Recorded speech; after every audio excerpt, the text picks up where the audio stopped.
Well, one of the things that I'm trying to work with them with a bit is the idea of concepts versus tactics, right? Learning the concept of what you're going to do before you do it tactically, or I guess you could say understanding a concept makes you better at tactics, I guess. Yeah. Little things, is like especially dealing with the younger kids. Things like, and you've done it a million times. You put three players around a circle and they pass, but they can't pass through the center of the circle. They have to rotate around and move to a spot where they can present themselves and be available for a pass, that kind of thing. And Yeah. I'm trying to get them they have those mini nets. And I'm trying to get them to put a mini net on the dot, because then you also visually now are forcing them to sort of look through the net, and just kind of the concept of teaching them to look through the layers, right? Because when you're on the ice, you've got sticks, you got skates, you got legs. So trying to get them to do things like that so that the kids can understand the concept of what to do, and then be able to put into practice tactically, if that makes any sense. Yeah, it makes sense. I'm curious about choices of words to try to, like, for coaches, we we have concepts. And is that, and just tell me if I'm wrong or not, does that mean getting open and making sure the lane is open? It's the concept there. Like, I'm just trying to think. Yes, exactly. That's the concept. And then you have the tactic of, well, first you got to be able to actually pass the puck accurately to Yeah, get it through those lanes. yeah. Well, Tom Beloy, if he gets on, I'm going to get him to. He's written a book, ABCs of Sports, over 40 years ago, and he has 4 principles of teaching the game, and sort of concepts are built into them, and it's really a simple way for coaches to look at things. And um, I struggle with coaches. They do a lot of deliberate practice, and what you're doing is it's sort of progressive deliberate practice. It's one thing to stationary pass, another thing to be moving in a deliberate pattern and passing, and then having nets there and randomly passing to different people that have to be ready. And I call that progressive deliberate practice. And the actual games that you play, small area, whole ice, it's chaos, but it is random practice. In other words, they've got to make decisions based on whatever the situation is. So that's sort of, to me, the missing link in what we're doing in developing players moving forward. Yeah, I agree with that. I mean, it trying to get, I think, coaches, especially at the youth level, to understand the drill doesn't have to necessarily look pretty. Like, the game doesn't always look pretty, right? There's weird bounces, a puck is behind someone, it's in someone's skates. So not concentrating on having the perfect looking drill, Yeah. but like you're saying, having, because things are random, having it be an effective drill and teaching. I think that's the thing. I think you can really teach hockey IQ. Back in the day, they always said, well, the kid either gets it or player gets it or they don't. But I think that's certainly changed in our approach to the sport in a good way. Yeah. I think it's the essence of what we're missing. Um, I don't know out your way whether anybody lets them just play and think for themselves and figure things out and is able to sort of teach that in a progressive way, but it's what I deal with every day. I find that at all levels, the teaching of the skill, and I refer to it tactical skill. Like right now, we're doing shooting with a company called Scoring. Outstanding instructions, and the kids are on plastic surfaces with their skates, gloves, and helmets, and they're working in pairs, and they have shooting targets in their own spaces, and they're shooting off the front foot. And it's sort of like stepping into the shot. And back in your day and my day, I'm sure we, with wooden sticks, loaded up. So I used to teach, handling a puck sideways, forward to backward, putting your weight on the back foot and using that inside edge to push, and all the force through your legs to transfer into the puck to deliver by pushing and braking and releasing. But you don't do that anymore. I don't flex of sticks now. And I just learned this 2 weeks ago at this scoring facility, is they can bend the shaft enough to create enormous force that they don't have to load up to shoot. And I found, when does that translate to on the ice? In other words, they're on plastic surfaces, more or less stationary, moving around slightly, but so there's a balance between still teaching loading up and then just shooting off the front foot. Yeah, no, for sure, and I think it's kind of like a carpenter, right? You got the more tools you have in the toolbox, probably the better job you can do, and it's up to you to decide at some point which tool you select to use. Because Mark Messier, right, was famous for shooting off the front foot, and back then everybody used to say, "Well, yeah, you're not supposed to do that. He can do it because he's Mark Messier." But that's changed.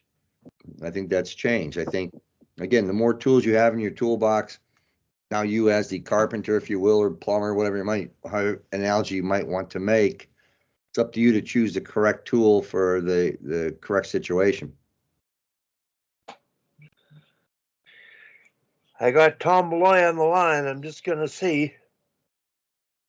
Hi, Tom. Hi, Tom. Peter and I are on right now, Tom.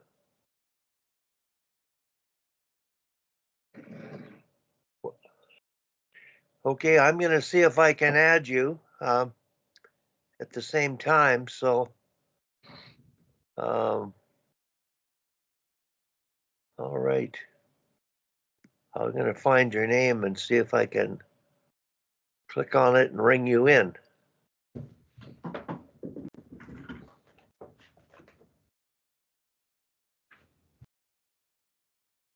I'm ringing you now, I think.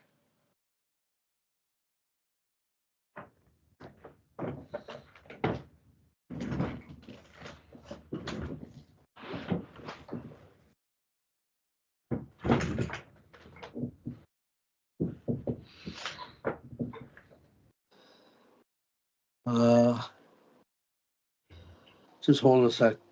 Tom, it looks like you're on now. Oh, Well, I who's see for a second? Peter, our three names on this call.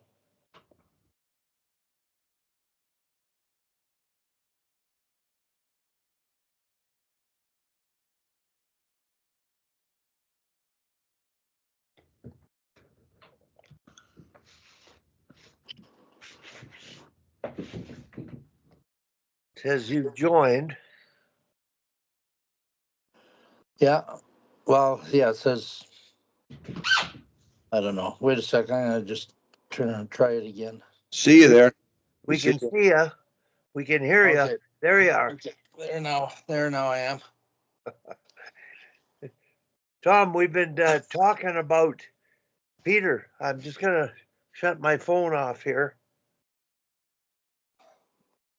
Peter, would you sort of, just for the sake of Tom joining, and begin the conversation of what you started with me related to concepts? Yeah, just talking about teaching, especially at the younger ages, Tom, the kids, concepts, versus actual tactics. Things like, using the example, why, like we've all done that drill where at the youngest levels, you've got kids around a circle and they have to pass to each other, but they can't pass through the middle of the circle. They have to rotate around and get to a spot where they're available for a pass. And adding like a mini net on that dot. So now they have to sort of see through that net as well to kind of simulate in a game, because you're looking through sticks, you're looking through legs, whatever it may be. So that the concept of looking through those areas and then getting to an available spot on the ice, so that when it does come time to playing the games, you're seeing those spots, those lanes, those areas, as opposed to, again, hitting the legs, hitting the skates, hitting your opponent's stick. And again, obviously, you got to be able to pass to begin properly to do that anyway. But the idea of concepts versus actual tactics. And you mentioned you wrote a book, so I want to know about this book. 40 years ago. But my book? ABCs of Coaching. Yeah. How do I get a copy? Well, I can send you one if you send me your address. Yeah? Let me know if I owe you something for it or postage or whatever. Let me know. Yeah, it costs a lot of money to send it. It costs $25-30. Okay. Unbelievable the cost of sending this stuff. Yeah. Well, let me know. Then you send me yours, and if you'll accept the check, I'll shoot you a check. I'll mail you a check. Then I can tell you the check is in the mail. Yeah. I wonder, I'm guessing I could cash a check, put it in my bank, I guess, U.S. check. I would think so. I used to do that when I was in Bemidji. Yeah, I would think so. Tom, Peter, when you're talking about passing, and I'm just talking about maybe pre-elite U13, the biggest thing is passing to where they're skating, leading the passer, and skating around the outside of the circle, passing to the person ahead of you, not directly, but ahead of them so they can receive the pass. Yeah, also putting that pass in a safe place, right? So that your player doesn't have to look back for the pass and get that famous, the buddy pass, so that when they turn, all of a sudden somebody's in their face. Yeah. Well, I think that's the idea, is put it in a place you can receive it at a full speed. But Tom, when Peter was talking, I thought about your 4 principles in the book of playing the game. Can you elaborate on that? What principles do you mean? I don't know. You mean the four playing roles? Yes, 4 playing roles. Well, this is a Finnish and basically Swedish way of thinking of the game. Is, first of all, when you play the game, there's 3 situations you're in. Your team's got the puck, their team's got the puck, or the puck is loose. Okay, and it's about, in an NHL game, it's about 35% you're on offense, 35% on defense, and 30% of the game and the puck is loose. So got to work on all those skills. And then if you're on offense, there's 2 game playing roles: the player with the puck and then all the other players supporting. So, you got to coach both those things. And we're just talking about supporting there. You player with the puck, and then the supporting player's got to give you somewhere to pass, right? Give you a target. My players have the trouble with that, making it easy for people to pass to them. And then on defense, the 2 roles are the player checking the puck carrier and all those skills involved in that, right? Angling and all this sort of thing. and then players covering away from the puck. So that's the fourth role is team defense. So individual defensive skills and team defensive skills. So when I organize things, everything's organized according to that, to those 4 playing roles. And I think it makes it a lot easier to make sure you're covering everything. Sure. So I know when I was helping with the state men there about 5 years ago, coach ran the best offensive drills you could ever see. Like his really, really great drills and all this, but hardly worked on the last role, team defense. And I went and I coached the women. I came back to the men, and they'd gone in this terrible losing streak. They dropped out of. They were in second place, and the penalty kill wasn't very good, and they really weren't very good on their own end. So he had me work on these 2 things. We started winning again, and we won a playoff series. And if they didn't open the gate, and one of my players just about got killed when they opened the gate on purpose and hit him right into the gate. No. We might have won the next round and got in the finals. But that's T4, which is team defense. So you got to cover all of them. So Peter, how does that relate, like what Tom said, to the idea of concepts? Like I'm trying to simplify it so that people understand it. Like you have offense, individual skills, and then when you do have team tactics, that's the concept of support. You're playing with more than yourself. You're playing together. Right. And I think that's where the idea of the concepts come in, especially with the support, right? The concept of support is, where am I in the best spot if Wally has the puck, that I can help Wally to be an option for him to either pass me the puck or maybe take up space for Wally to skate through to make a play or make a pass over to Tom.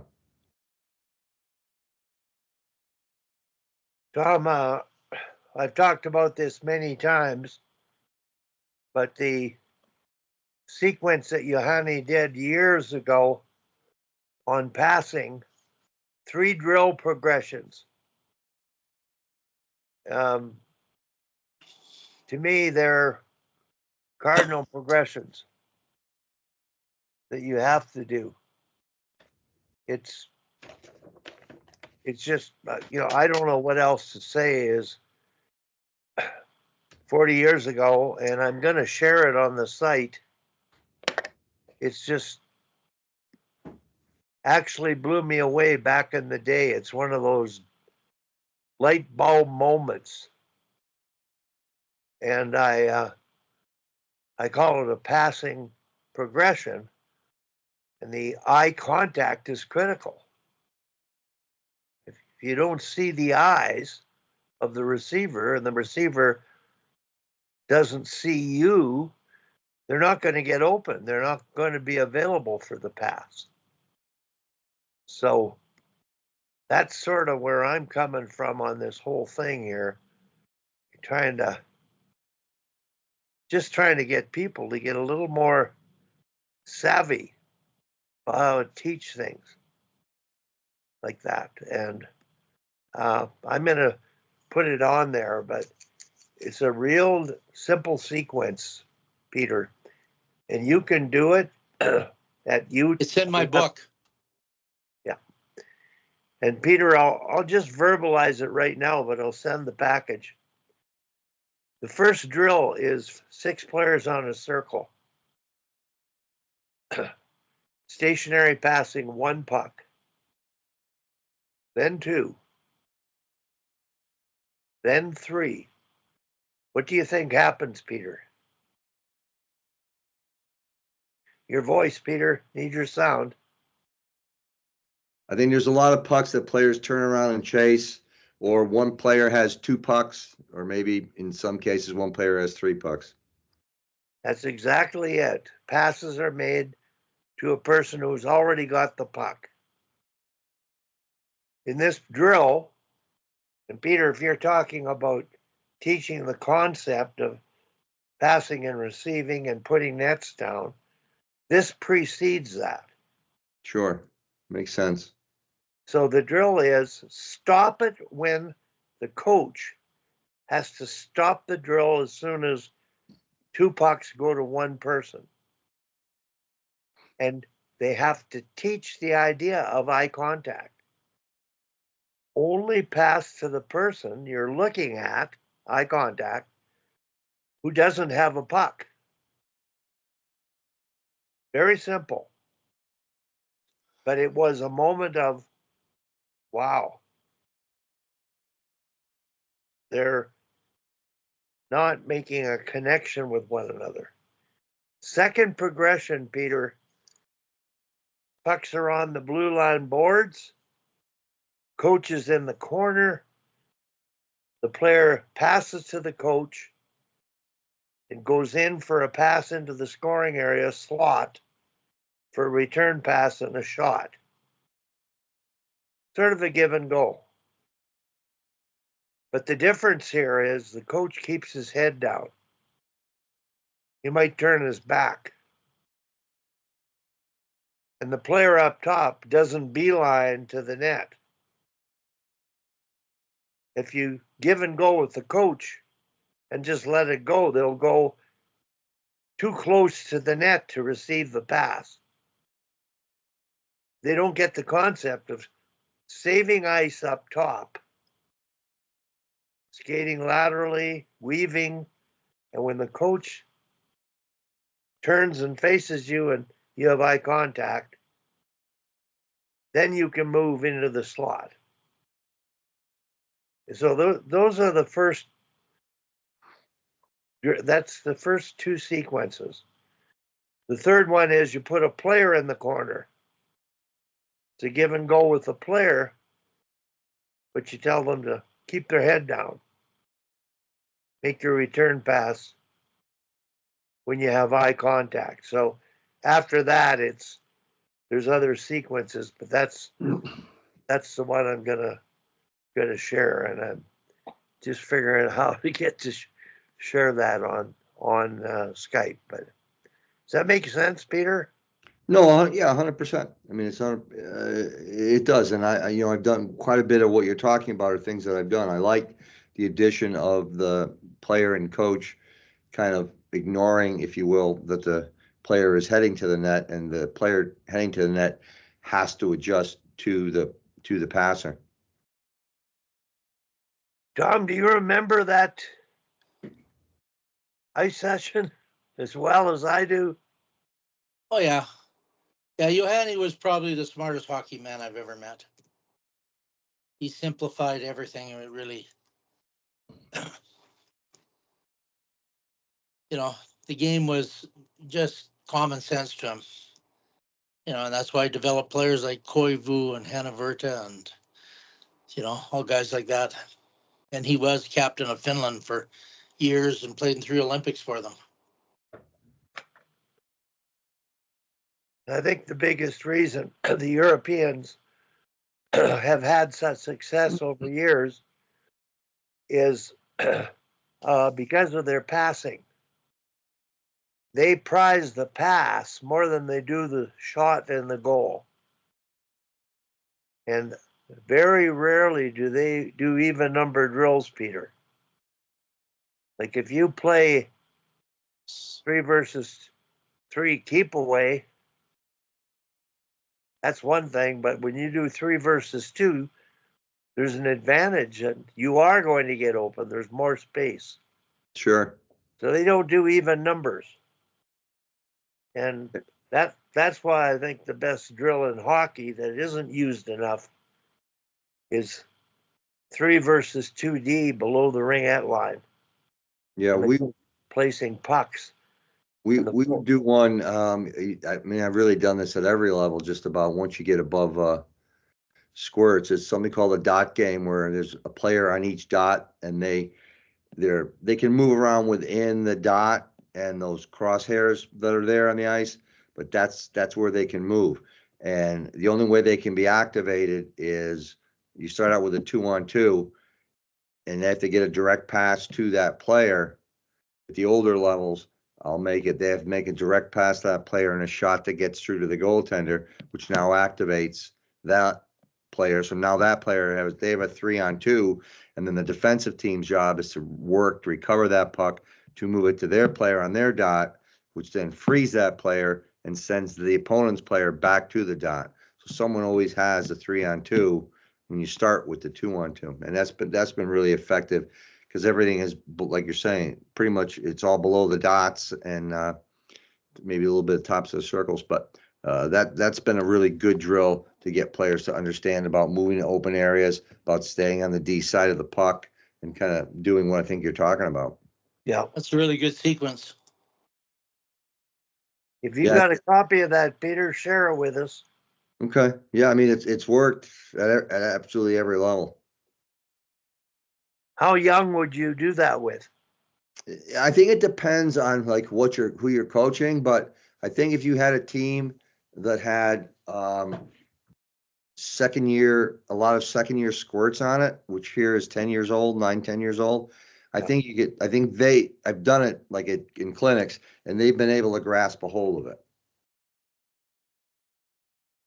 I'm a big believer in trying a drill. If it doesn't work, we just modify it in process to something that does work and kind of go from there. Again, I'm not worried about a drill we talked about it before Tom came on, I think. I'm not worried about a drill where the purpose is for the drill to look pretty. I want the drill to be effective and teach something.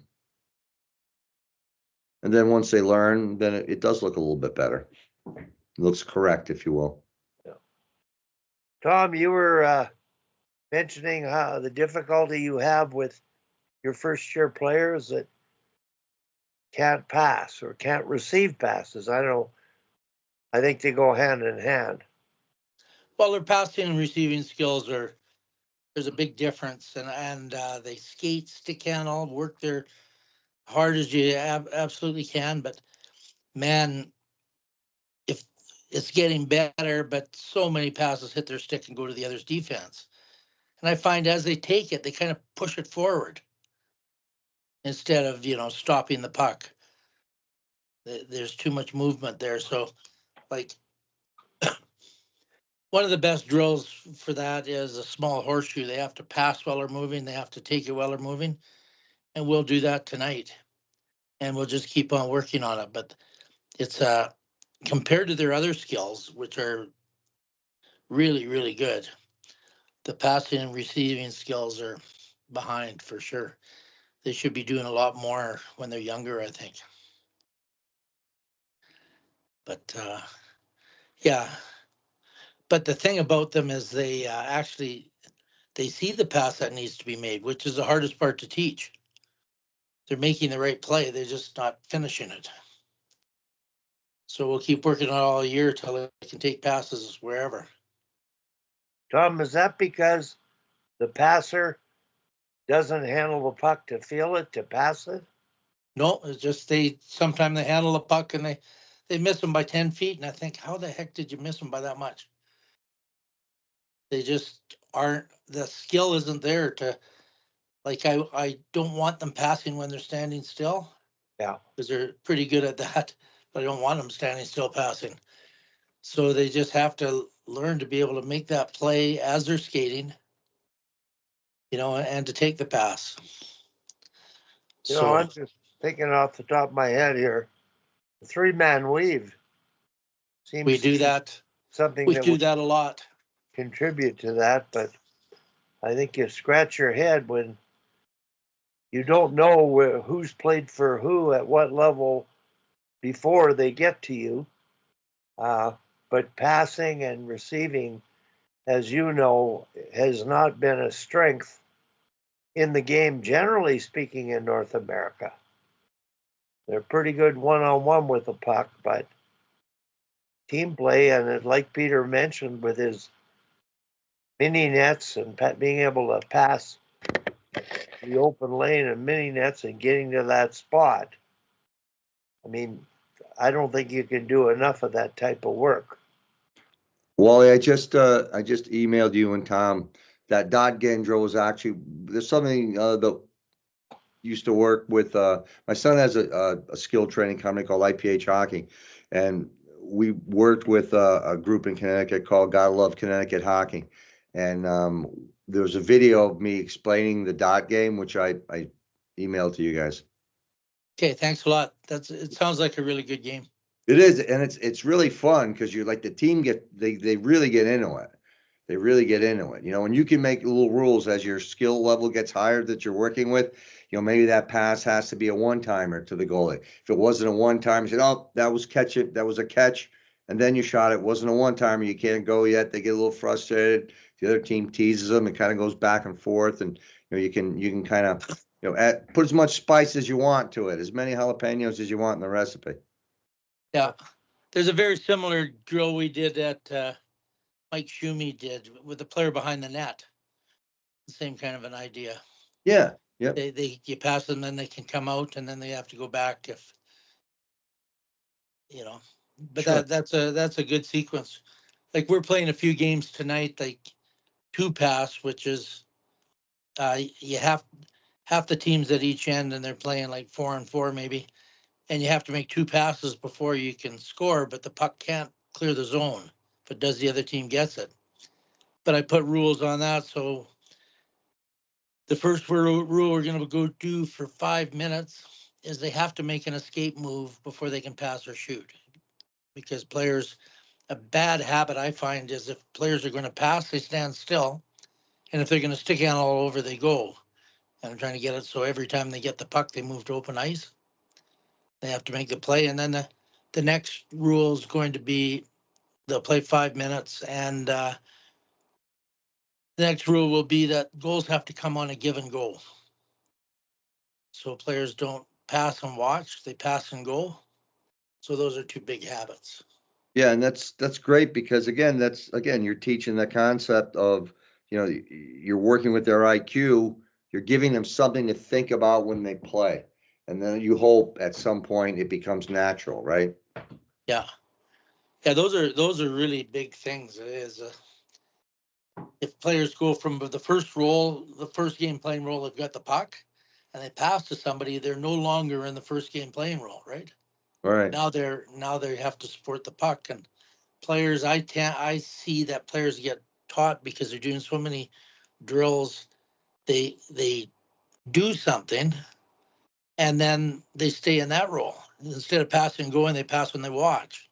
Right. And I really saw like all those drills I sent you guys. The biggest change I see right now from other times I've been going to pro practices for years, right? Now when they do a 2-on-1, they play the whole play out. They go for the rebound, make the play. The next group doesn't leave until they're done. Where before it was all about getting the flow in the practice. Yeah, You take a shot to 2-on-1 and then go back to line. And the rebound's sitting there behind the net. And now they're playing them out. And that is a big change in practice. yeah. And kind of speaks a little bit to what we're talking about. The drill looks a little less pretty, but it's actually much more effective. Yeah, I mean, you don't want to teach players, to take a shot and net and not go after the rebound, right? And the defense not to, react to whatever the situation is. Yeah, that's It's like I don't know if a common thing I see in a real flow drill sometimes. Maybe it's they end up with going in and shooting on the goalie. As they're shooting, they're turning towards the line already. yes, yeah. I was just going to say Instead of that. Percent. yeah, 100%. instead of following the shot for a rebound. Yeah, tracking the puck, something. Yeah. Yeah. So if you watch some of those drills, you'll notice it's really noticeable that they're playing it out, and sometimes the coaches have to yell at them to play it out because they're ready to go back to line, eh? Yeah, and that one you're talking about is interesting too. Like going to a practice and then asking a coach, do you in a game do your players Go after rebounds to try to score? Yeah. Well, how come in your shooting drill, like you're saying, Tom, how come in your shooting drill, they shoot the puck and as they're shooting, they're curling left to right to go back into line? Yeah, There's usually just a blank stare. yeah, yeah. Because to follow the shot and then the rebound. I mean, I think most of the goals I ever scored in my life are on rebounds. Yeah, and you can add just a simple element of after you shoot, get the puck, and you could put a coach, if you have them, or a player on either sidewall and make a pass to that player or something so that they're getting the puck and not just like stopping or whatever, but actually recovering a puck, making a pass, maybe something like that too. Keep them involved. Yeah, I've been pretty impressed because I've watched the NHL, the American League, and then there was a major junior practice going on with the Vancouver Giants. I didn't know who it was, but they were doing some good stuff too. There's a few videos from them too. Tom, I wonder if you could speak to the Flames' performance and how well they're doing. And you've watched them since training camp, the American League team, and then the big team, which they eventually are getting to the numbers of the team. If you could talk about how they practice, maybe one of the reasons they're having such success. Well, they practice really fast, and that's their goal.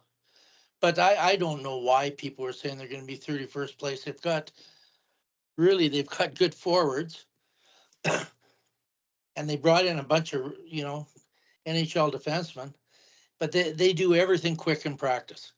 I mean, they're moving that puck and they're going to the net and they're finishing the plays. Like their whole identity is all about playing really fast. And if you watch the breakout in the NHL, people are not going standing at the hash marks, waiting for a puck. As soon as they see their D's got control of the puck, the winger on that puck side is going, skates up the boards, turns around and rear end right into the D so they can chip pucks out or tap it back to the center or jackhammer back to the D. Everybody's moving. The wide winger is going to the blue line on the other side of the ice, slashing across. So it's really hard for D to, pinch because these guys are flying behind them. They'll give up breakaways. So, they play really fast. And I think they've done it in the games too. And, and they got a goalie that was an MVP in Major Junior.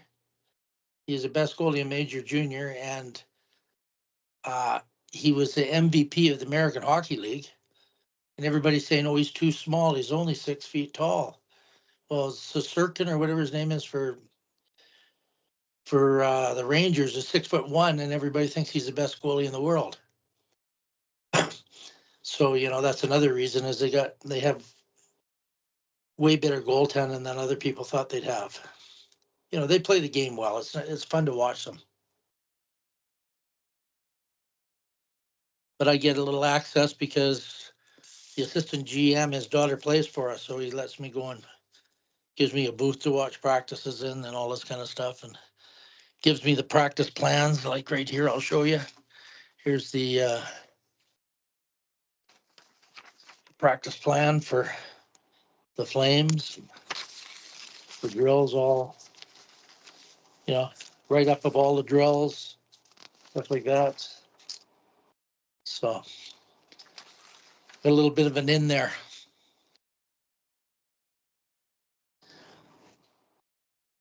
So I just think they play really fast. Yeah. Well, I mean, that's it, right? That's one, like you said, that little pass, that little chip behind the D, the D's just never going to catch them. Yeah, they're just moving. And I know in minor hockey, a lot of standing for, passes at the breakouts. Yeah. And then you're dead in the water if they pinch, right? You're Yes. standing still and the D's coming down on you. You give up the puck most of the time. And I know every team we play, they pinch on both sides. But Yeah. Yeah. And we used to do that in prep school. We called our forecheck power forecheck just because I think it put a certain image in the players' minds. But we played power forecheck with either crash or no crash, and crash was like you're saying, you bring the D down if we're going to play with crash. If no crash, we just wouldn't do that. Yeah, and like we played this weekend, we played 6 games in 4 days, 6 I full saw time. that. That's crazy. But it's unbelievable. We're driving the bus home and we take a stop, you know. They're running from the bus. They're sprinting from the bus to the McDonald's and stuff. And this is after 6 games. Yeah. It's nice to be young. Yeah, that's no kidding. No kidding. Get that energy back. And in some ways it's really good too, because you want them to care, but you don't want them to necessarily dwell, because that's not mentally healthy. So as they're running to McDonald's, they probably pretty much left the game behind. Yeah, yeah. The only bad thing about this tournament is 2 of my forwards are hurt. Yeah. So we'll be missing them. Well, chance for somebody else to step up, right? Yeah, well, everybody will just get a little more ice time. 2, yeah, they're forwards. They're both on the penalty kill. So, but one hurt her elbow pretty bad. And then Cassie's kid smacked her head. They got in a collision and she hit her head when she hit the ice. Oh. So she may or may not play, I guess, depending on.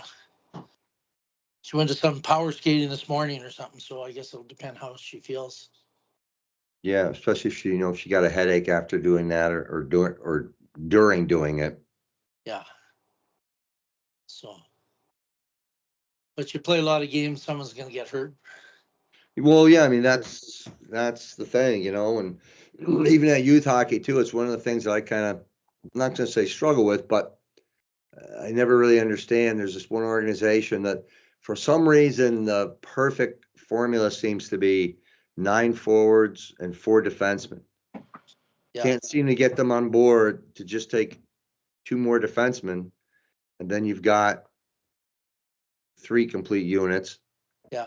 And how often, especially when you're dealing with youth hockey, how often is someone not sick or injured?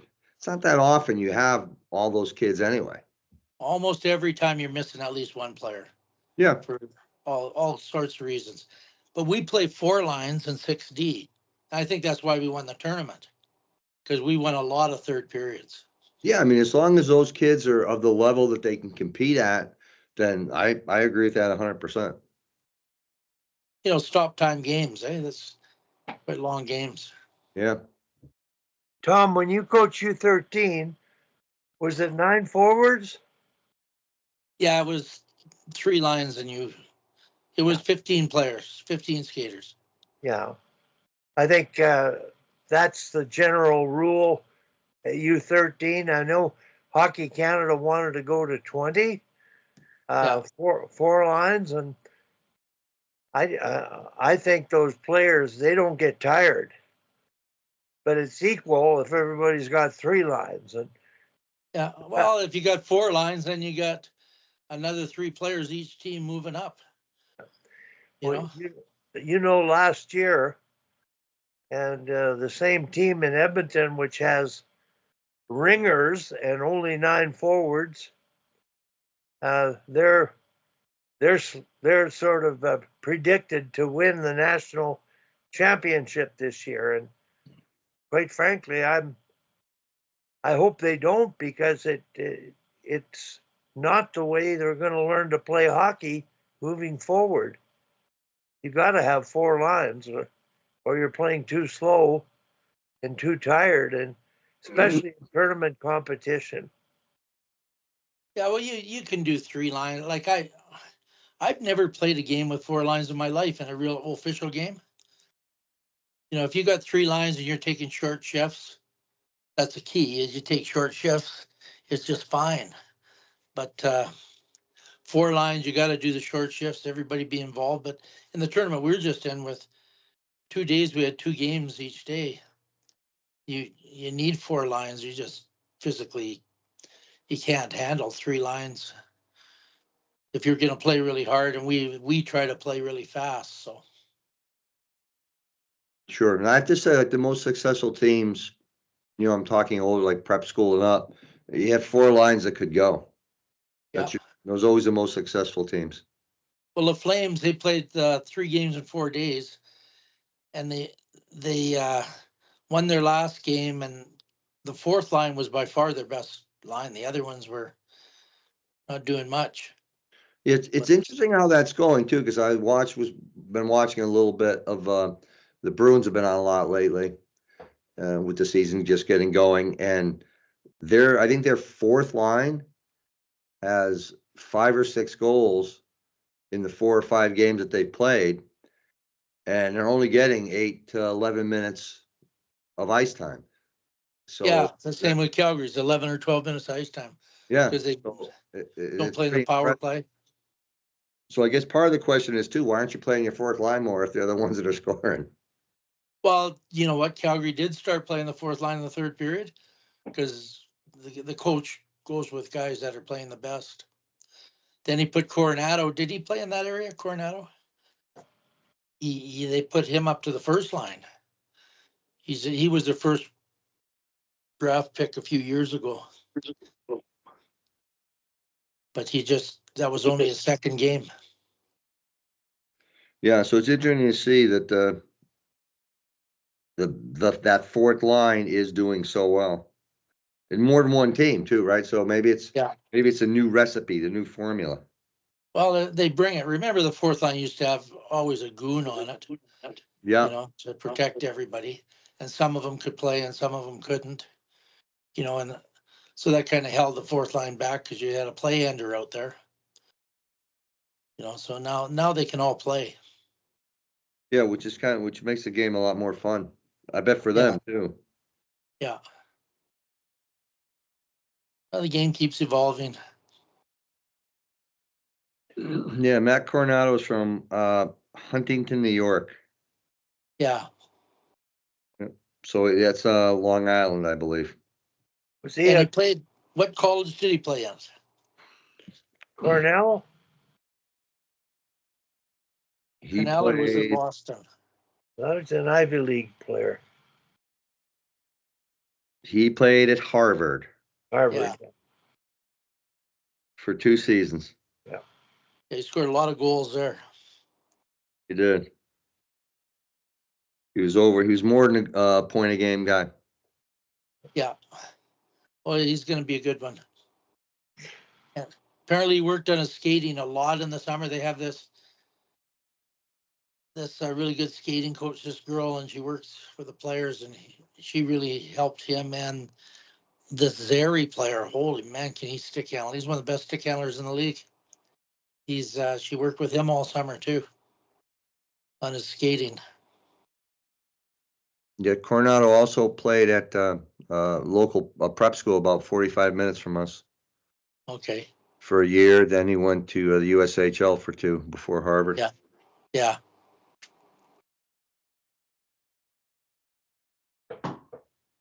Yeah, there's lots of players coming up. I guess it's going to be a big change in that NCAA if they, like when I was young, it didn't matter what level you played, you could play NCAA, right? Then Right. they went that thing. There wasn't really major junior either. The Western League, everybody knew it was better, but it wasn't called major junior. And then they made that rule major junior. They classified it as pro and they couldn't go NCAA. But now they're on the brink of changing that. Yeah, so it's gonna affect things. I think it's been approved. Has it? You can actually thank NCAA football for that change, because now with those players with the NLI and the money that they can get paid now, that took the argument out of, you couldn't play if you were a major junior because you were getting money in some fashion. Well, now the NCAA players are getting money too, so all bets are off as far as that goes. Everybody But can you know what? I think junior A guys got more money than the major junior guys because these little towns have paid guys to come, where the Yeah. major junior guys is a pretty standard stipend, right, Wally? A weekly Yep. spending money allowance. That And might, it's just to have haircuts and that. It just, back in my day, it was $300 a month. yeah. And so. Well, to me, it's like a no-brainer. If you're growing up and you've got a chance to go to college and make money and become a better hockey player, I think it's going to really be challenging for the major junior leagues in Canada to sustain themselves. And Yeah, well, there's only so many places also, Wally. what's that? There's only so many spots. Yeah. You know, so it's still a big, like a lot of guys like Danny Heatley, he played junior A so he could go to college. A lot of guys did that right off the hop because they knew if they went and they play in the major junior, they were ineligible for NCAA. So he played for the Canucks there, and then he went to Wisconsin where his dad went. Yeah. Yeah, and that was always one of the arguments for playing NCAA is major junior, once you're 20, that's about it. Whereas NCAA, you play, like you said, junior A until you're 20. Now I have 4 more years to develop as a player and as a person too. Yeah. Well, I went to Bemidji after junior. I was 20 when I went there.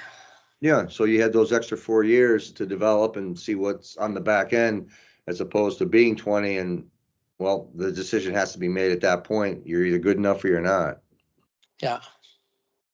Are Well, there I was many, never good enough, but it was fun. Sure. are there many kids playing like I know in Canada very few 18-year-olds are playing CIS hockey, college hockey. They couldn't make it because They can't make the team. Yeah, they can't make it. It's just too difficult. So in the NCAA, it looks like did McCarr finish his career in junior? No, he played a year or so in NCAA. Yeah, he went to UMass for 1, if not 2 years. Yeah. So I'm And curious. he was a funny guy. He didn't jump up and play the elite like he played Bantam AA his first year. The second year, Bantam AAA. He played minor midget. Then he played midget AAA. Then he went to Brooks and played in the Alberta Junior. And then he went to university. Yeah, And I he mean, wasn't even a huge star in Bantam in that. My friend coached him. He was a good player, but he didn't dominate everything. And he just got better and better. yeah, well, even at the Division III level, most of the NCAA freshmen are flirting with 20 years of age. Yeah. Like I think in the 7 years that I coached NCAA, I think I had 2 players step from prep school into NCAA, 2, maybe 3. Yeah, it's a big jump. Even I went to the World Championships in Prague, and Bedard looked like an 18-year-old playing against men. He was Canada's 13th forward. He was getting flattened every second shift. Like he just bounced off guys because he's not that big of a guy, eh? Like his skills are off the chart. It is really hard for a guy that isn't man strong yet Yeah. to play against guys in their 20s. Tom, can you talk about Bedard? You went to Chicago's game Yeah. the other day. What was your take on his play? Well, he's got great skills. I watched him quite a bit, and he really has a knack of getting himself open. He finds quiet spaces. Like he got 5 or 6 shots, I think, Oh, and he just has that ability to get open. He really can fire the puck, and Wolf had his number. But it was interesting at the empty net, him and Coronado raced for a puck, and yeah. Coronado just flew right by him, got the puck, and scored. The puck got dumped out. Yeah. And there was a race, and the puck got dumped to about the far blue line, and Coronado just blew by him, picked up the puck, and scored the empty net. Well, I watched Bedard closely, and he was so good in the world junior championships. Yeah. Um, I've always thought, boy, it sticks too long, but in the world juniors, I said, my God, he dominated. He was the difference in terms of the eventual outcome of the tournament. But then when he played his first year at Chicago, he really struggled. Well, that was a problem with Edmonton all the time. They get guys like Taylor Hall and all this. They're 18, 19. They expect them to lead them to the Stanley Cup. Yeah, I mean, they're not man strong yet. yeah, These guys just throw them around. I mean, and they're all good and they can all skate. yeah. But his skills are off the charts. He's going to be a real player. I think he's about Crosby's size. So he's just got to get a lot stronger. Like Crosby works out all the time. Yeah. Well, his game last night, he's going to be a superstar in the NHL. I never thought that last year. I couldn't imagine him improving that much in 1 year. But I think, like you say, Tom, it's just like when the U13 girls' first years, they're not strong enough. Oh, yeah. And it's the same thing with him out of major junior, dominating. He wasn't strong enough to play at that level yet. But Well, especially when he's identified as a star. Yeah. So they're really checking him hard. He couldn't hide in the weeds, eh? Yeah. He's coming in. Everybody's going to the game to see him. I mean, Emily last year, her dad paid $1,000 to get the seats and everything. Yeah. So she could see him. Yeah. And then he broke his jaw and he didn't play. Huh. So, and I guess there were people hanging outside the hotel. And when they practiced at Winsport the other day, I guess it was absolutely packed to watch Bedard practice. So, Well, I noticed in the commercials between periods and at breaks in the NHL game last night, Bedard was right up there with Matthews and Crosby. They were in the same commercial. oh yeah, he's got he did so well in the World Juniors, but he's not like Lindros or something can walk in and or even Bobby Orr, and Gretzky was incredibly fast. Nobody gives him credit for that. Yeah. But it's just he'll be a good player for sure. But it was kind of fun watching him. I wanted to ask you, you got 3 U15 teams. Everybody drafts their own players. And right now at the U13 level, there's a bit of a dilemma picking captains. Yeah. And how have you found your picking of captains, whether it's this year or any other year? How have you managed to deal with it to avoid dissension or conflict with parents and players who sort of lobby to be the captain? Well, what I did just on the weekend, we drove up on Thursday, and it's an 8-hour drive to Kelowna. So I talked to every player. I had everybody come in front of the bus and talk to him, get to know him a little bit. And then I said, well, who would you think would make, good captains? And every player gave their opinion, and Jim was behind me. And then he wrote down who they said. And it was really consistent. One player was mentioned by almost everybody, maybe everybody. And 4 players were just mentioned all the time. And that's, we all, like, if we disagreed with it, we wouldn't, but we all kind of thought the same way, the coaches. Yeah.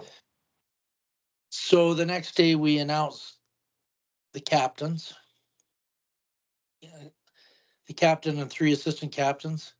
And then I met with the captains, Jim and I and Emily, we met with the captains. I went over the team covenant, examples of team covenant, Yeah. and they're going to meet with the players to develop a team covenant. They might have done it on the bus. They talked about doing it on the bus, but it kind of didn't sound like they were doing that on the bus, but they might have. So I see them tonight, and so by the end, we travel to Lethbridge tomorrow. So if it isn't done now, then on the way to Lethbridge they can talk about it. But I mean, there can be no dispute because the players basically chose it, and they didn't vote in front of each other or do anything,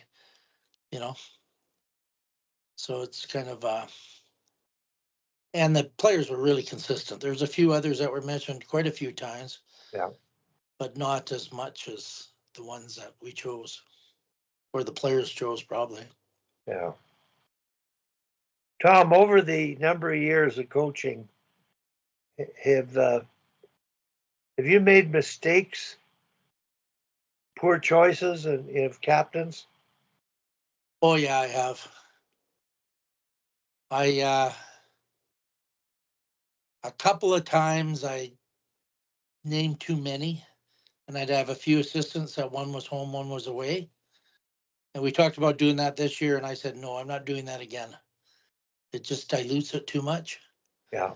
And I know coaching the college women, they're the last team I coached.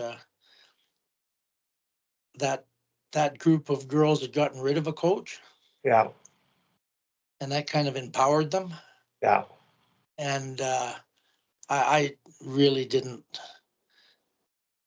We didn't have very good leadership there. It was more like a sorority than a hockey team. Yeah.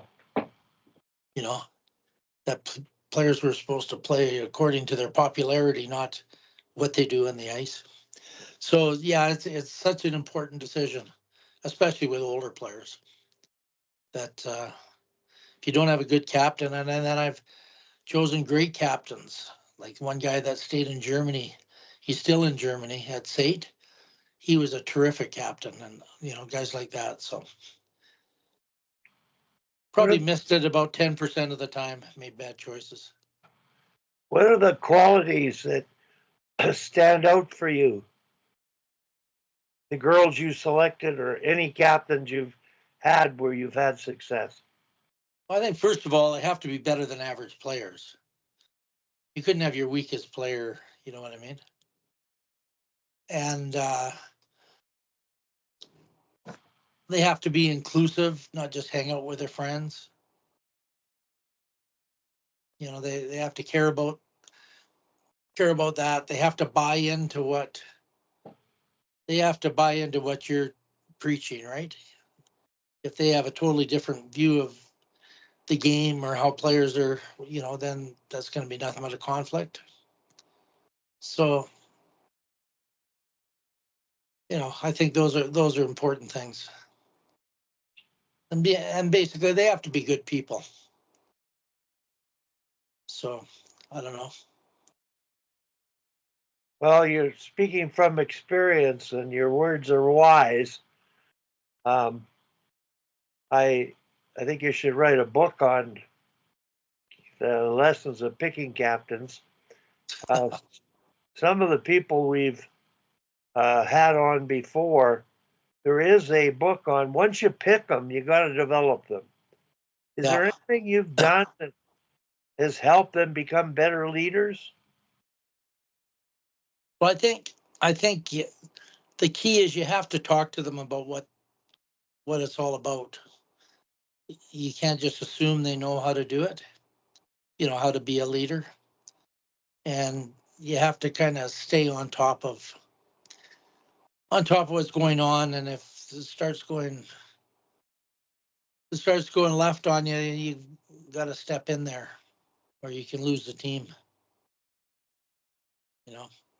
Do you have formal leadership meetings with all the captains, or do you just talk to them whenever? Well, when I've done a good job, I'll have a meeting every week and ask them how things are going. Yeah. Sometimes it's hard in the minor when you don't, you see them twice a week and you get there, especially with girls, you get there, they're in one dressing room, you can't go in that one, so Yeah. like tonight, we practice at 4 o'clock. Their parents have to leave work early, get their kid, drive him across the one end of the city, and then they want to get out of there after because it's supper time. We practice from 4 to 5:30. Yeah. So there's logistics thing, and when you live in a big city, for sure. Peter, I'm curious about your experience as a coach, as a head coach, and maybe as an assistant in terms of selecting captains. Did you have any process or things that worked for you? Well, I agree. Honestly, everything Tom said. I mean, that's kind of been a very, very similar approach in that. And I think to your point about the development piece, I think that's where the key is, because you've got this individual or individuals who you feel are good candidates, but now how do we develop that? I mean, one of the things I used to do was I used to ask them to give me an example, write down 2 or 3 individuals that they thought were good leaders. And that could be, and I'm not talking about the team, it could be a professor, it could be someone in their family, it could be a sports figure, a person in history. Who are those 2 or 3 leaders and why? Like, why do you perceive them as good leaders? And then we'd meet and we discuss it. And we typically what they learn is there are different leadership styles, and get them to try to blend maybe those styles that they saw that were different, but they could sort of blend them together and make them think about what really a good leader is, like what it really means. So that was pretty effective. And then also, like with Tom, like he said, when we're doing a good job at it, meeting with them on a weekly basis, what's going on? What can I help you with? Are you struggling with anything? Are there things I need to know? So I think that important part is the making those individuals aware. Don't tell them they're captains. Don't appoint them as captains and then sort of leave them on an island and then be upset later in the year and say, well, I had lousy leadership. That's one of my pet peeves, right? One of my pet peeves is the coach that picks captains, the season doesn't go well, and then one of the first things they do is blame their captains and, yeah, we didn't have good leadership, we weren't good in the room. Well, at the end of the day, everything falls on you as a head coach. So again, that phrase, be curious, right, before you're judgmental. Why wasn't the room good? Was there anything that I could have done as the ultimate leader, if you will, as a head coach, to improve the situation and had possibly made it better? And if so, hopefully learn from that. Oh yeah, there can be some tough situations. I one college team I had this. We had a leader that the girl that played. She was really good, really happy-go-lucky, pleasant, good leader, and she wanted to emulate the girl that was before, who I didn't think was very good. But what happened to this poor girl is this one player came up to her and said, I talked to everybody on the team and nobody mentioned you as a captain. And she started off like this, eh? And she made life hell for this poor girl. I'm the only one that they mentioned it to, and everybody mentioned, including that girl, to her. So she had this to deal with all year. And, this girl just absolutely ruined her season because the kind of personality she was. So I was really remiss in not helping her out a lot more, in this situation. So like you say, you have to help your players know what to do. Yeah, that's the thing. I mean, they all have their image, their vision of what a captain maybe is. Just like, Yeah. right, you have your vision, especially when you're younger and you get that first head coaching job, you have a vision of what a head coach is. And then Yeah. at some point you realize, man, I was way off base. and then you Yeah. learn. But for us, putting those people in that position of authority, it's on us, incumbent on us to teach them what that really means and support it. Yeah. Peter, Oh, for sure. They like nobody's trained them how to do this, and if they end up with a terrible situation, you got to give them a hand. Yeah, exactly. I know we tried to intervene later, but it's kind of gone off the rails by then. Yep, And you know, you live and learn. sure do. Peter, I think what you've said about, maybe you can repeat it. You ask questions. You engage them. You found out what they were thinking. Which, by doing that, you could be a better coach knowing what they're thinking and taking advantage of that and guiding them to better leadership. Yeah, because very often I think, and I mean, see what you guys think about this, but very often it's your players that have the answers in so many situations, as opposed to you as the coach. You as a coach, you'll have systems, you'll have protocols, you'll have covenants, right? You'll have your culture that you think you want to create, but they are the ones that will give you the answers to all of those questions on how you do it and what's the best way to approach it, I think.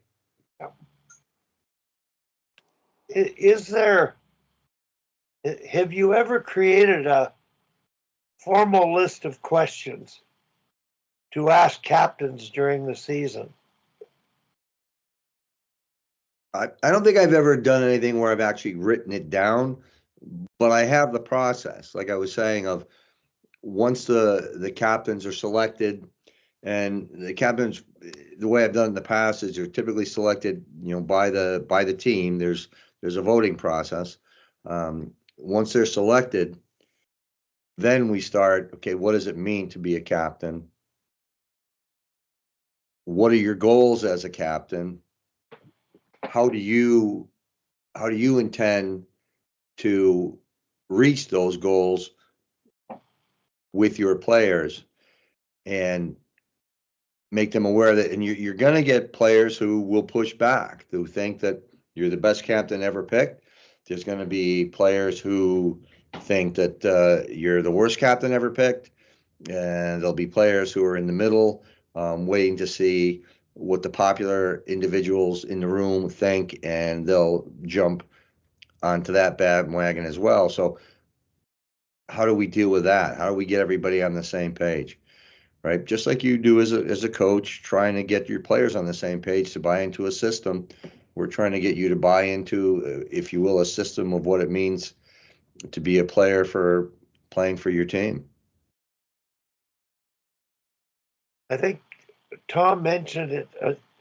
How do you avoid it being a popularity contest? A captain has to, I don't like the word popularity, but they have to be sort of stand out in some way, whether it's in being quiet and by example of how they walk, talk, play. But Tom, your problems you've had in the past, you said it was a sorority, not a hockey team. And I personally have to say my biggest weakness as a coach was selecting captains and not developing them and not following through on them. I totally missed the boat in that and lost pretty high level coaching jobs because I did not engage the captains. I never asked them what they thought. I never asked them to share points. I just separated myself from the team and I let them lead themselves. And in the end, I missed the boat a few years. I learned a lot in the process. But right now at our U13 level, there is sort of a movement. people want to be captains, or parents think their kids should be captains, and if they're not selected, you've got to deal with it. Because, and I have to give credit to the U13 coaches. They're talking to each other and bringing this up. They're having discussions about how to pick the best captains and how to deal with the after effects of captain selection. And that happens at the U13 level. And I don't know, Tom, in minor hockey, if you've ever encountered it, any flack about the captains that were picked that you had to address. I haven't had too much from parents, but oh yeah, that we certainly some players want to be captains, and sometimes goalies want to be captains, and you have to explain to them that they can't be. But anyways, yeah, I like you. I haven't worked close enough with some captains to help them out, and it is something. It's another thing you have to coach, and I think I got to make sure that like we go on bus trips, so that's a good time to talk to them. Like I said, it's difficult in the arenas when you get there and then everybody leaves, kind of a deal, and the parents are waiting to go and all this sort of thing. Yeah. So it's certainly something I need to do a better job of. Our whole coaching staff does. Tom, something else that I did, this is not really captain related, but more team related, is when I was coaching a midget team, I had all the players, I asked them to write me a paragraph on who they thought was a hero in their life and why. And that was pretty interesting. I'd never done it. I have worked with some women, some girls teams, high school age, but I've never done it on the girls or women's side. Be interesting exercise to do, I think. Yeah, that's a good idea. Plus, if you And have the more that you can get to know how they're thinking, the better, right? Yeah, sure. Exactly. What, like, who do they perceive and why gives you it gives you an insight into what their value system is. Yeah. And that can be helpful. That's great, Peter. And I really like the idea of describing a leader you admire in the real world. Yes. Yeah. Whether it's a teacher, an athlete, a coach, a politician, or whatever, you discover their values, their roots, their base, what they appreciate that affect them, and not a bad thing to do with all the players. No, and you it's funny because you'll get everything from, someone may pick a parent, someone may pick a relative, and then somebody else picks, who's getting the most hits on YouTube that week, or who's the most popular rock star, right? It's all over the place what you get for answers. It's pretty interesting.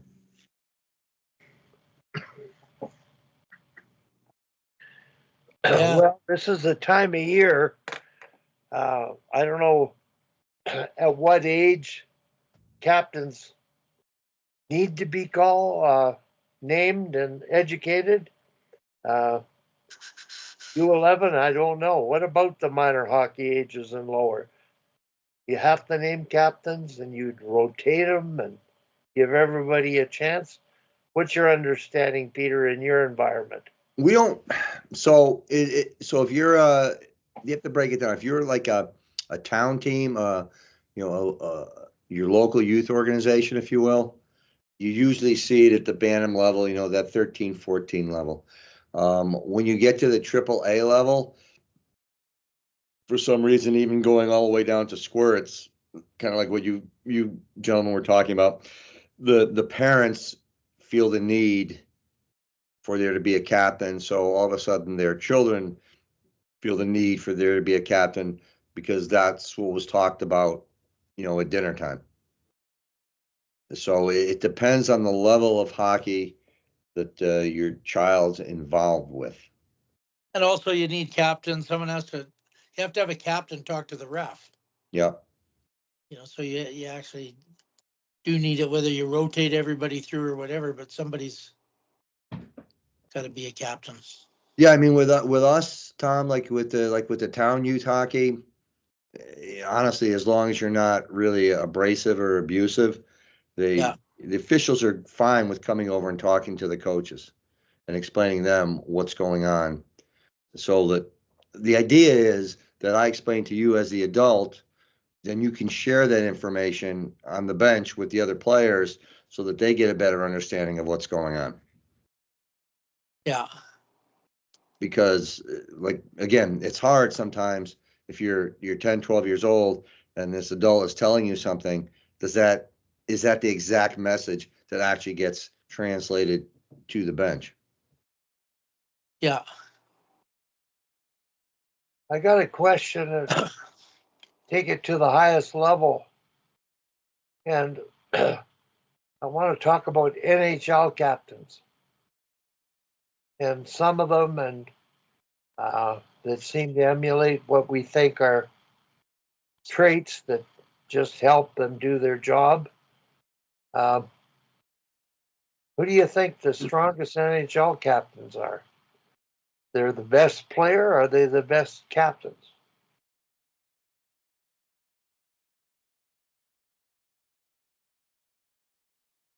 Well, they have to be pretty good players first to be a captain. Yeah, I would agree with that for sure. They have to be able to demonstrate some measure of respect on the ice as well as off the ice. So there's some pretty darn good ones in the NHL. Like Crosby comes to mind. The Calgary's captains. He's well chosen and well respected by teammates and by the coaching staff. He's one of the only Swedes that wanted to stay here. Yeah. Loyalty. Yeah. I think that's a word that they don't have their own agenda trying to worry about what's best for them. They're more worried about what's best for the team. And I think that's sort of what the best captains do. Like Crosby taking a salary cut to help his team. And I think that really speaks highly of it, because you really need to make 11 million a year at that level. But I guess they're looking at the NFL and saying somebody's making 50 million a year. It's almost distracting, the kind of money that you get caught up in that regard. So Yeah, and I've always said too, well, I always felt like, and I've used this example, and I don't know if I'm accurate or not, but it's the way I think at least. A really good captain is like a good dad, a good father. I think I've said that before, that, you make sure that your kids have everything that they need and their wants and needs are taken care of before you worry about yourself. Like I always go back, like my dad had a sixth grade education and built a business, worked 2 jobs for 31 years. And, we weren't wealthy, but we didn't want for anything. And that was because of some idea that he had, that he made sure his children were always taken care of. So I think that's the biggest trait of a good captain, is you make sure, something as simple as you're on the road, team dinner. Captain's not the first guy in line. He's the last guy in line with the players, because he wants to make sure everybody's all set before he sits down and eats. And, we were the same way as kids growing up. So I kind of use that example, that it's like a really good parent. A really good parent is a good captain. I'd agree with that for sure. I have a question about Tom, you mentioned goalies. Yeah, Roberto Luongo, was he not a captain with Vancouver? yeah, I think he was. I I always wondered why and how it actually worked out. Yeah, I don't know. He had such a presence in Vancouver, eh? So, Yeah. but Vancouver, you know, Yeah, and I have to say too, one of our goaltenders, um, when I was coaching university, was captain, and probably one of the best captains I've ever had. He and a defenseman on that team, they were a great tandem. And the the goaltender is now an assistant coach with that team, and the defenseman is now looking to be in a program that's similar to the Navy SEALs. So pretty good leaders in their own rights. I'm curious. yeah, our goalie, one of our goalies, is in the leadership group. So she met with the captains, but she's not a captain. You know what I mean? So Yeah, she's yeah, I love that so idea too, Tom. I think yeah, that,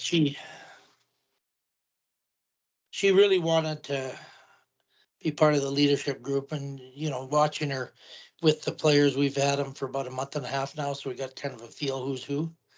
That she does have leadership qualities. I've never done that before, but we decided to go with it this year. yeah, I think it's a good move. I mean, I had a year again at university where I'm not saying you can have too many captains, but we're in a Yeah, situation where we had a really, really good senior class, yeah, and they all had something they could contribute. So we had our captain, our two assistant captains, but then we also had a leadership group of the remaining 4 or 5 seniors. So they all had a voice, and they were just another, earpiece and sounding board, if you will, for the captains, where they would bring things to the captains that maybe the captains weren't aware of going on, or concerns or questions that the players had, and they would meet with the captains, and then I would meet with the leadership group both separately and then with the captains, and it worked out really, really well. And it really gelled the team because everybody who kind of had been there and done that, so to speak, and built things, because yeah, we're a fairly new program, had they felt like they had a voice. So I think it's a good move if you have the right group. yeah. And every team is so different, you know. And then if you've got, like in youth hockey, if you got some parents in the background undermining everything, that can really have a bad influence too, a Yeah. negative influence.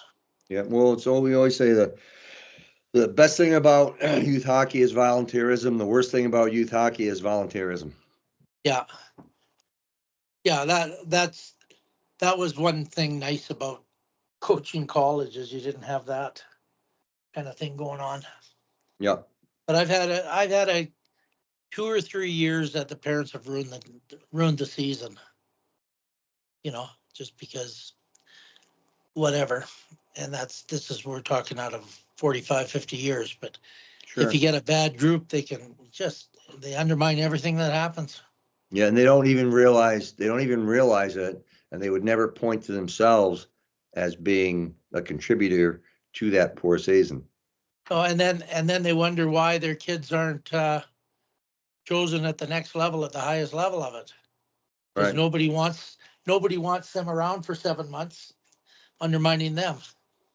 Yeah, and when I was at prep school, one of the number one questions I was asked by the NCAA Division One coaches, and because they can tell how a player is, how they skate, how they move. They want to know, tell me about the kid on his worst day, and Yeah, then tell me about the parents, yeah, because they don't want to well, deal with it. And because you're giving out scholarships at that level, you can get pretty much anybody you want, right? You've got your yeah, list, and A is just as good as G if you go down the list when you get to that level. But there's all those other contributing factors. Yeah. Well, I told you guys in another Thursday how I worked with was one kid that was a great kid, and he played NCAA in the one of those high end schools there. And then we needed a forward in the pro team in Salzburg in the second pro team, and he probably would have ended up on the first pro team. And I threw his name out there, so the American coach called his friends because he knew all the coaches, and the staff in the Div 1 school, and they said, you don't want him. His dad is calling us all the time, what line he should play on, all this kind of stuff.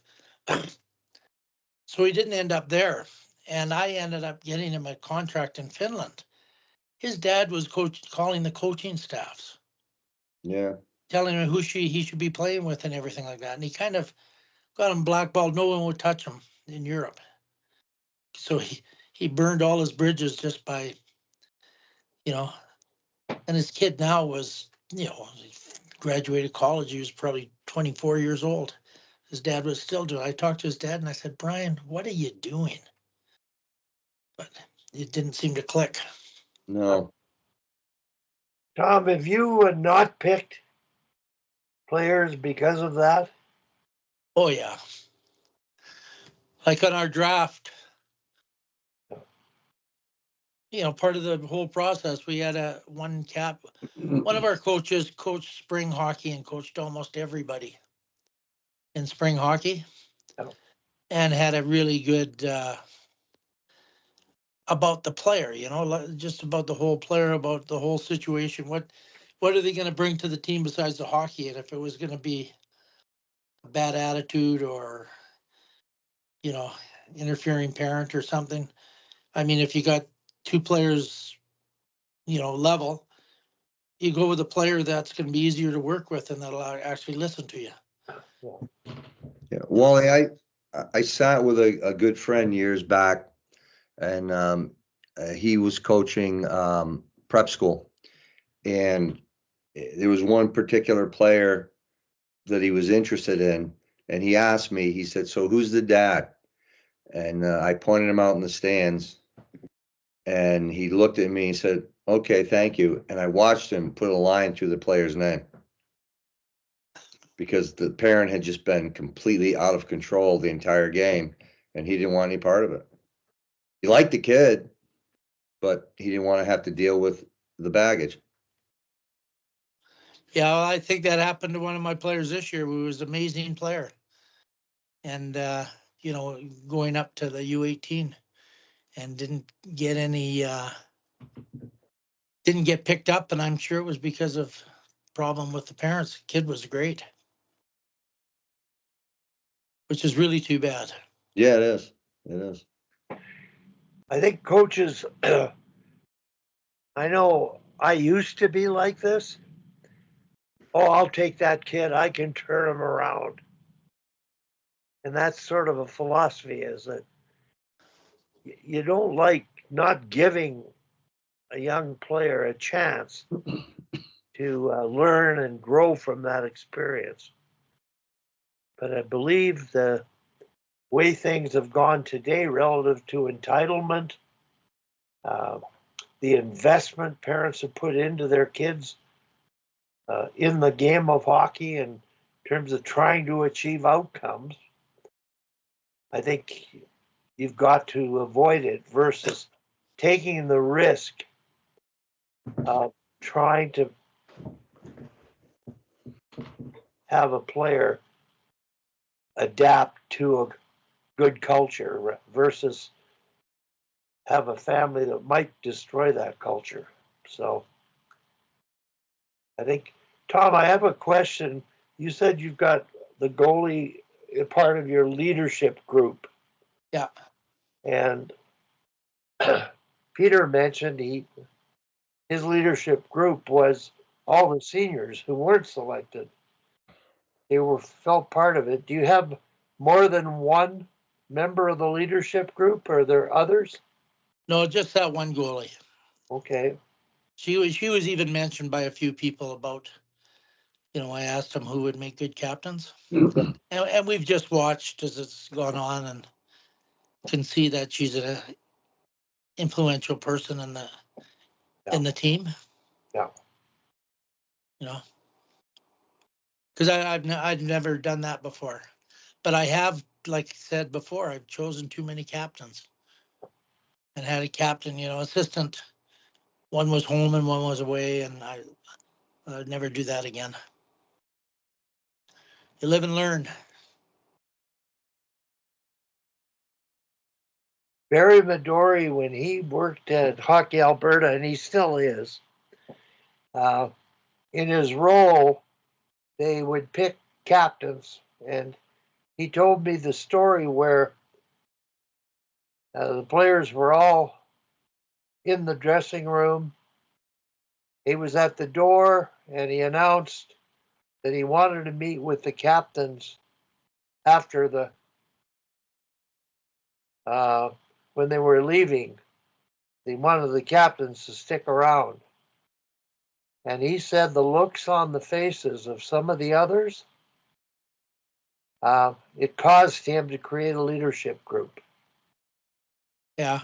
And he opened the door to anybody who wanted to be a part of the leadership group, could sit in on meetings, could give feedback, but they were recognized as, he appreciated the importance of making everybody feel good about themselves and their role with the team. And if they're not named, if they're singled out and they're not a captain, and short-term competition like that, it can be a thunderbolt, a recipe for disaster. And he recognized that, so they took a more formal role on leadership education with captains and leadership groups. When you have a provincial competition, everybody's trying to walk the talk and toe the line of behavior and work ethic and shift length and good habits. And I think that's the goal of a governing body when it's coaching a team, to do that. And Hockey Alberta's taken a pretty good lead in that regard. But we're leaving our coaches out to dry in the captain's process. And I do know that my U13 coaches are talking to one another and about captains selecting and the pros and cons. And it's not just picking names out of a hat, that's for sure.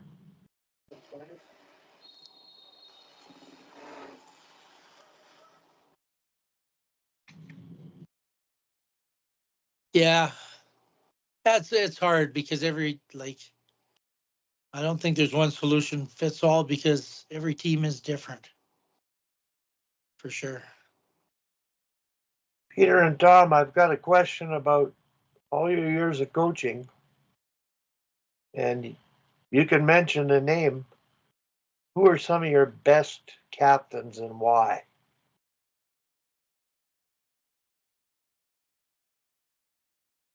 Well, I'd say at SAIT, Greg Thompson, who's still in Germany, was a terrific captain, a terrific player.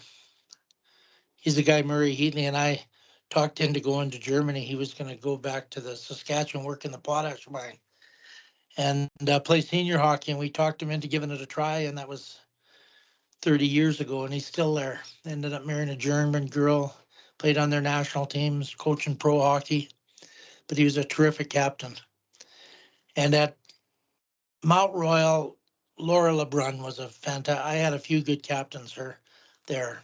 Katie Spark and her were both great captains.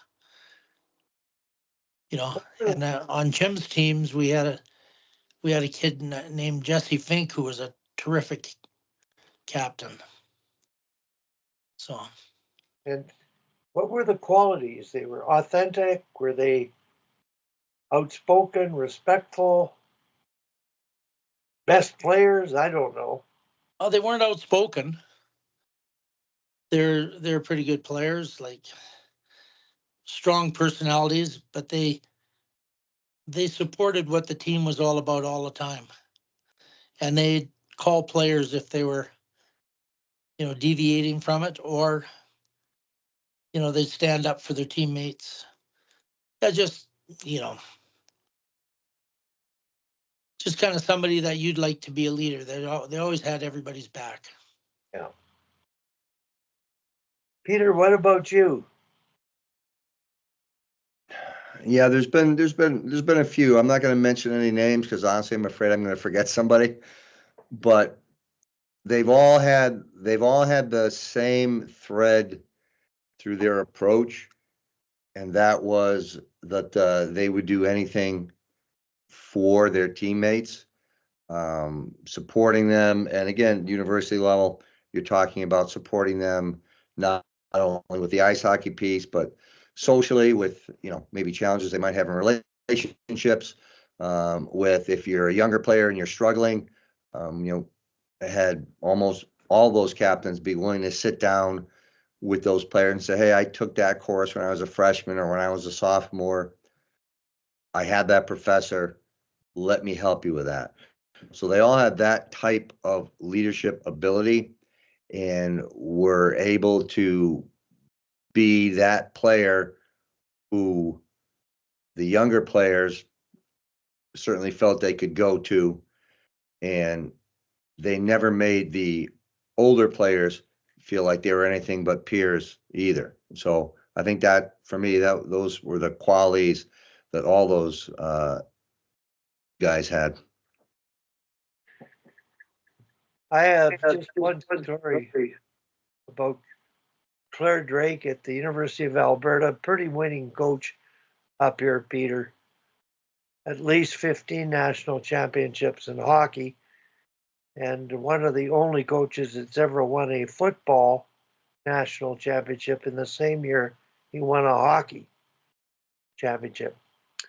And one of the things he did, he made sure his captains looked after any social outing that everybody was included. If somebody was missing, he wanted them to be aware of that and the inclusivity of every player. He tuned into that. That was something, a task he designated to his captains. Yeah, I got to tell you, that's impressive, right? Because with hockey, we've got 20 some players, maybe hit the number 30 at the university level, maybe.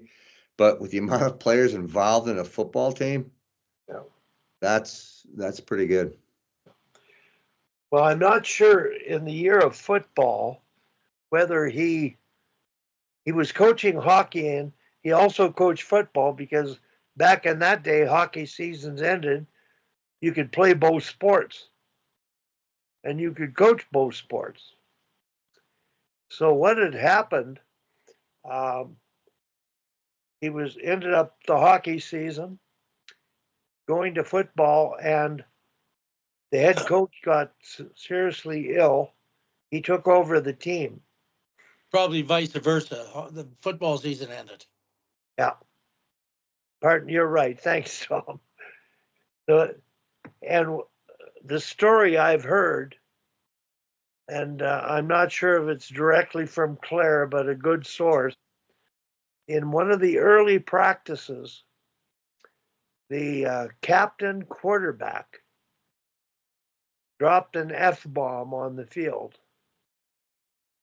and Claire sent him off.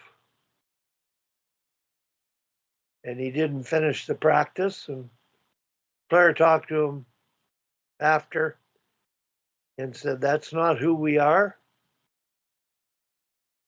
And that's not who we want to be. And he felt it was sort of a turning point in establishing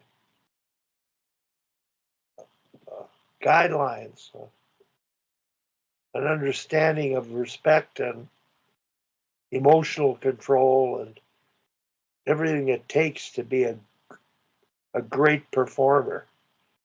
So I think those qualities of leadership demonstrated by Claire, and up here in Canada, he's the John Wooden of Canada. really, in terms of the championships and the culture. I don't think he was an English teacher and had the great one-liners like John Wooden had. They were masterful. Um, but the philosophy of what they did and how they did it was absolutely amazing. I know in my induction in the Alberta Hockey Hall of Fame, my speech included a dedication to Claire Drake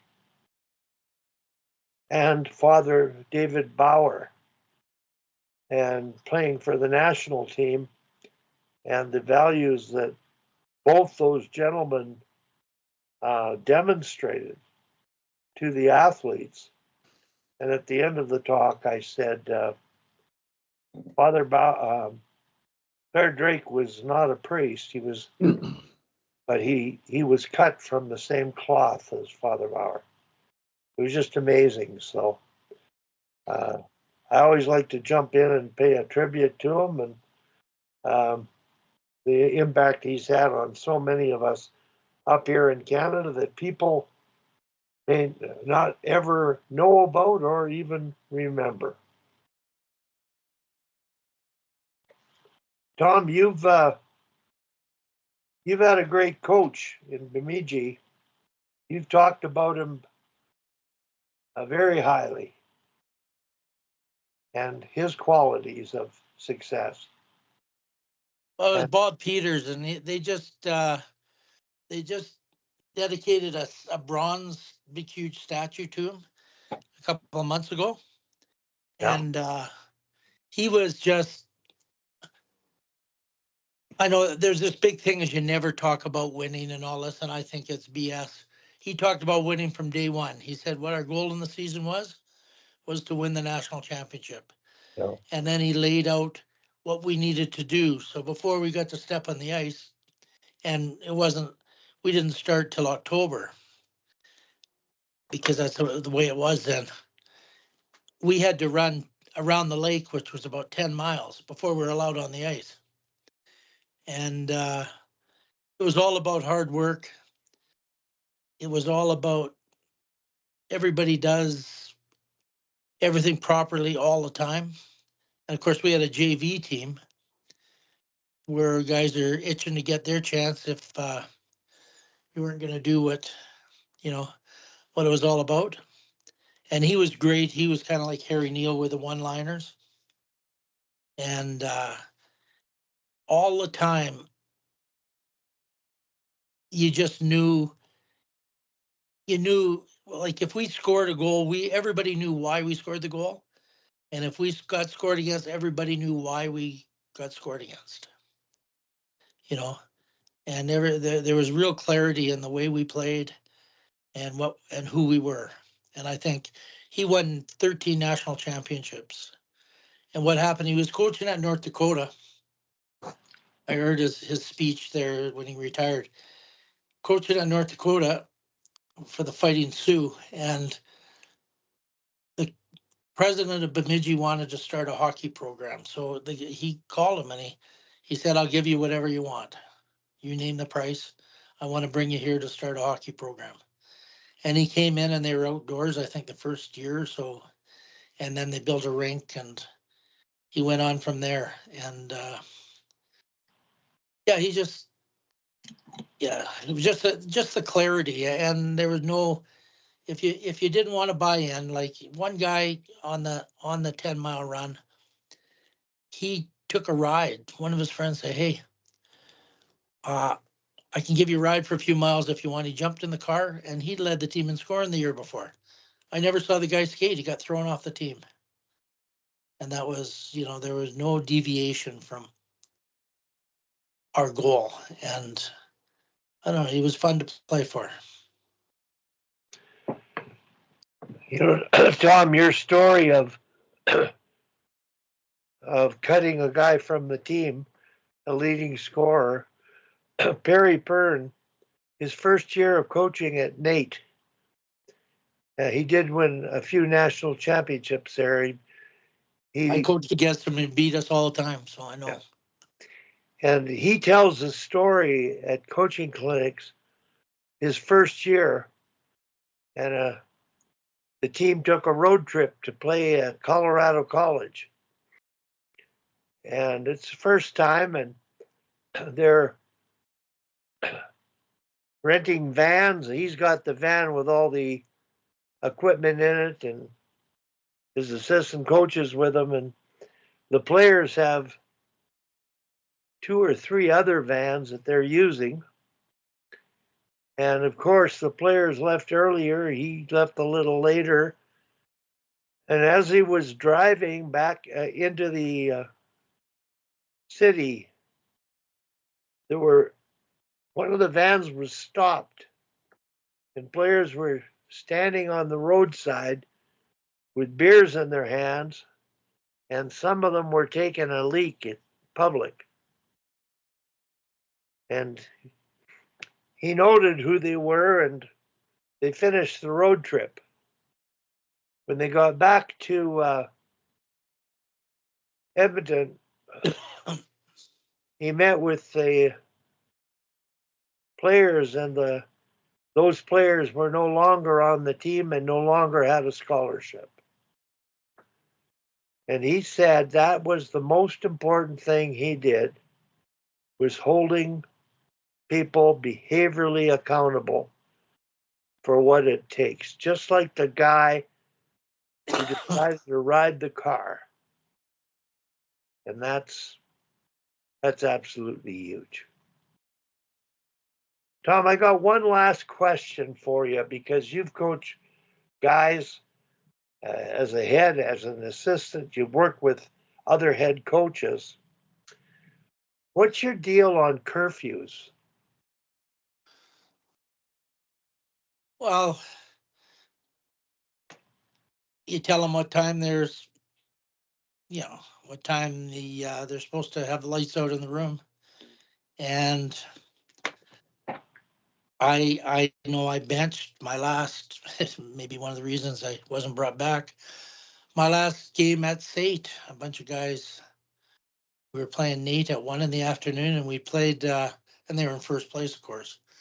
And we'd played in, 3 hours away. Before that, we got to the hotel, and they were sitting in the room drinking and all kinds of stuff. And I didn't play about 6 players against Nate because they did that. So, we just were on this road trip, and we had a curfew on the road trip, and I expect players to follow it. I know one time Jim checked all the rooms with under 18 girls about 5 years ago or whatever. Knocked on the door, girls weren't asleep. He caught them. They were sitting there knitting. So we didn't punish them.